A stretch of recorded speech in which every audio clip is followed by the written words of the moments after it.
Bapak, Ibu, dan semua saudara, sebentar nanti setelah firman Tuhan kita akan melakukan perjamuan kudus. Jadi saudara bisa siapkan dari sekarang, karena setengah jam lagi kita akan bersama-sama akan makan perjamuan Tuhan. Nah, setiap kali awal bulan kita melakukan perjamuan kudus, dan saya akan terus setiap kali kita perjamuan, saya akan sampaikan firman Tuhan, kebenaran mengenai perjamuan kudus. Setiap kali awal bulan, saya akan terus mengupayakan untuk saya mengajar saudara dan menyampaikan kebenaran mengenai perjamuan kudus.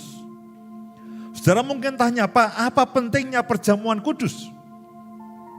Apa pentingnya perjamuan kudus? Mungkin saudara sudah sekian kali melakukan perjamuan kudus. Ada yang setiap minggu, bahkan ada mungkin yang setiap hari. Puji Tuhan. Dan kembali pada pagi hari ini saya akan sampaikan kebenaran mengenai perjamuan kudus. Karena apa? Perjamuan kudus. Kalau saudara baca Alkitab Perjanjian Baru, saudara baca Injil, satu-satunya upacara ibadah, satu-satunya upacara ibadah yang Yesus sebut sendiri. Dalam Matius, Markus, Lukas, bahkan Yohanes juga menyebutkannya, tapi yang secara langsung itu di dalam Matius, Markus, Lukas. Satu-satunya upacara ibadah, satu-satunya yang Yesus ajarkan supaya murid-murid itu lakukan setiap kali mereka bertemu, berkumpul sampai nantinya, itu adalah perjamuan kudus. Tidak ada yang lainnya, bahkan Natal pun tidak disebutkan oleh Yesus. Hanya perjamuan kudus, itu satu-satunya upacara ibadah. Kalau upacara-upacara ibadah yang lainnya dalam perjanjian lama itu kan banyak. Ya, hari raya apa, hari raya apa, hari raya apa, itu kan banyak sekali. Semuanya itu sebetulnya adalah merupakan mengacu kepada Yesus sendiri. Itu merupakan nubuatan kepada Yesus. Sudah digenapi oleh Yesus. Jadi setiap kali saudara merayakan Yesus, itu semua upacara, perayaan, hari raya yang ada di dalam perjanjian lama, itu sebetulnya semua maknanya itu sudah termaktub di dalam Yesus sendiri. Dan setiap kali kita melakukan perjamuan kudus, kita merayakan akan tubuh dan darah Yesus, itu sebetulnya kita sudah merayakan semuanya. Jadi karena itulah Yesus satu-satunya upacara ibadah yang Yesus itu ajarkan, itu perjamuan kudus. Tidak ada yang lainnya. Tidak ada yang lainnya. Dan yang Paulus ajarkan, ya perjamuan kudus. Yesus mengajarkan secara langsung di dalam Matius, Markus, Lukas. Yohanes menyebutkannya. Kemudian Paulus mengulanginya, itu hanya perjamuan kudus.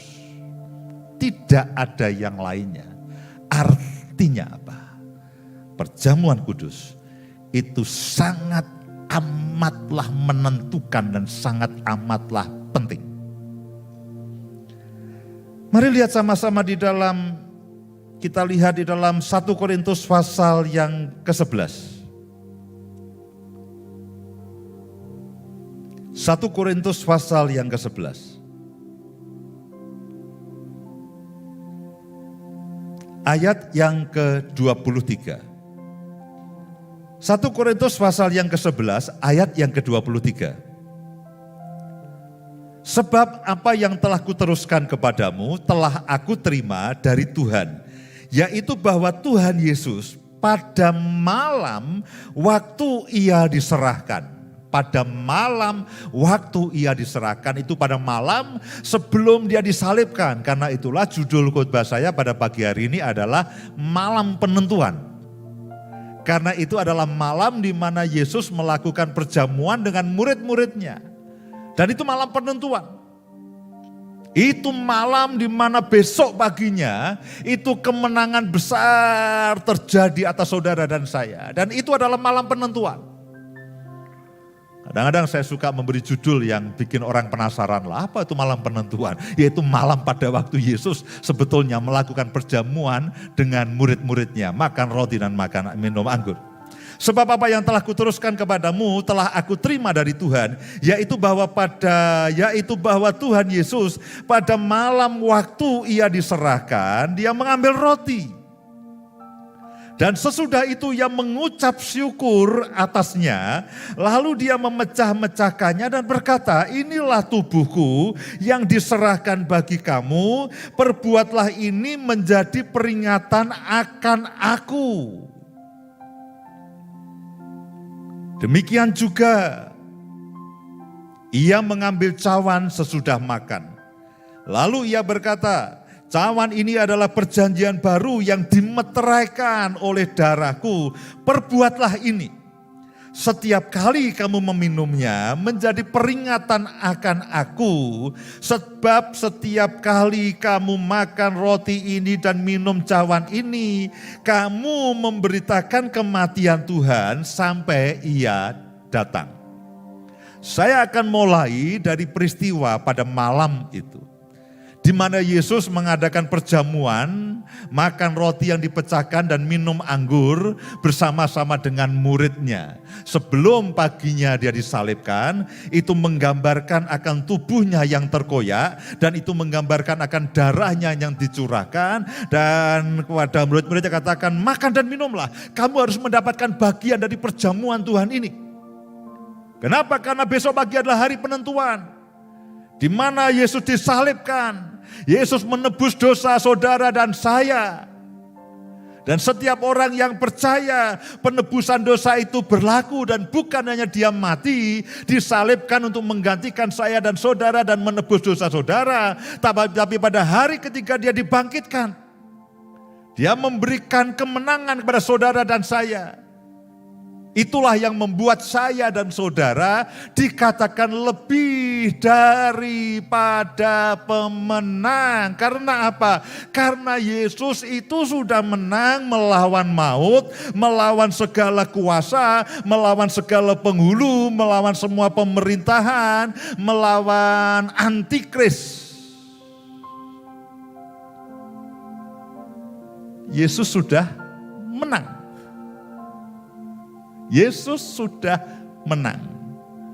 Dan setiap saudara yang mendapat bagian dari perjamuan Tuhan ini, saudara adalah lebih dari pemenang. Kenapa? Saudara menang tanpa perang. Saudara menang tanpa disalibkan. Saudara menang tanpa berhadapan dengan maut. Kenapa? Yesus sudah mengalahkan maut. Saudara tanya, kalau begitu apa yang saya katakan? Apa yang harus saya lakukan? Alkitab katakan, pekerjaan kita adalah percaya. Pekerjaan kita adalah percaya. Percaya. Siapa yang akan mengalahkan dunia? Yang akan mengalahkan dunia itu apa? Iman. Percaya. Percaya, karena itu hanya percaya, hanya kasih karunia. Tidak ada yang saudara perlu lakukan, saudara hanya percaya. Kalau saudara berdoa, saudara menyembah, semua memuji, itu adalah buah. Bukan sebab, oh saya harus begini supaya saya diselamatkan. Tidak ada satupun yang perlu saudara lakukan dan bisa saudara lakukan supaya saudara diselamatkan. Itu tidak ada. Keselamatan hanya anugerah, hanya oleh karena percaya. Dan semuanya, lalu kalau begitu apa yang kita lakukan Pak? Mengeluarkan buah. Para penari, apakah tarianmu itu akan membawa hadirat Tuhan turun? Bukan. Yang membawa hadirat Tuhan turun adalah percaya dan iman kita. Kalian menari sebaik mungkin sebagai ucapan syukur. Bukan kalau saudara menari lalu membuat hadirat Tuhan turun, itu tidak. Tapi percaya. Percaya. Tarianmu harus sebaik mungkin. Karena apa? Itu sebagai respon, sebagai buah yang kalian, Tuhan terima kasih untuk semuanya itu. Karena itu aku akan memuji Engkau, aku akan menari sebaik mungkin.